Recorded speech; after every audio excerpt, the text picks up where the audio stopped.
When you were Scotland manager, I actually thought you galvanised the country again, brought a bit of pride. I'm not saying that there was a lack of it, previous managers are having a go at them, but I genuinely thought there was a real sense of hope. Do you look upon it with pride or do you look upon it with pain? Both. Yeah. Both in a big way, yeah.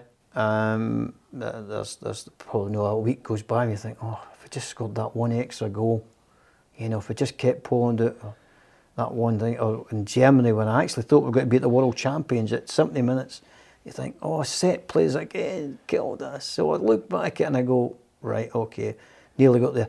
We're up against a good side, Germany and Poland. And sometimes you can be unlucky. I'll tell you who's the most lucky person I've ever met in my life, Craig Levein. Yeah. The group that he had was phenomenal, that he had to play against. Belgium, who ended up being first in the world because they were all coming through at the time. Croatia, magnificent when Modric, Mandzukic, Rakitic were coming through at the time. So when people look at Croatia, look at it now and go, what a team they had. And then unfortunately you had Wales, who had Bale suddenly become a superhero. Yeah. So Craig was up against that at that point. I just thought that was the hardest job that any Scottish manager, I think, ever. But you had England. Yeah, but you knew that was coming with them. Yeah. And people know that they're the top. But also Germany, who are the world champions. Poland, who become a great side. Yeah. And, well, where was the other ones we played against? So there was 3 teams, and Republic we played against in our group. And these 3 teams went on to do really well in the playoffs. But you can be unfortunate, but it's all determined with us. I might have said, do the same as Steve, 3 at the back. Yeah. But my team at that time had a lot of wide men.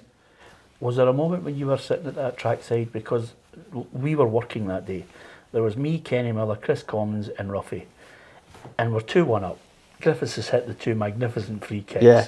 And as the ball comes over, Ruffy and I are saying, Craig Gordon, take him out and take the ball.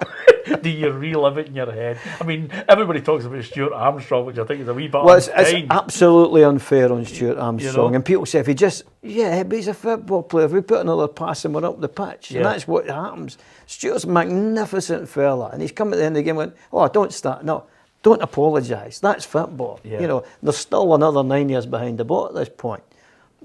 So, and then you'll get James McCarthy comes after the game. You've said it all the time, Gaffer, about stopping crosses. That's just it. Forget it. You've done great. He's a fantastic fella. It's an unbelievable day, that, wasn't it? Aye. And and here's the thing that every coach will agree with me. And this is why I kind of get annoyed with people at times. We played better when we got beat 3-0. We did when we drew 2-2. Yeah. By a million miles. And any coach will tell you that. And then I'm speaking to Dan Fletcher recently and went, I can't believe we were 2-0 doing in that game against England. And there's no many times I feel sorry for players in a match. And I did that day, because I remember at 3-0 I said to Mark McGee, this is unfair on these players, because they've got to go another 20 minutes chasing the ball against an England side who only had 3 attempts at goals and scored with 3 headers. Yeah. We stopped exactly what they wanted to do, running it for the wide and doing things like that. We got into good positions, we nullified them, we didn't let them pass for the back, we got chances and everything. And coaches were phoning me up going, God, you couldn't have done any more. And the boys couldn't. And then we play against England and got 2-2, and everybody goes, oh, what a performance. No, really. Yeah. No, really. Griffiths helped us out.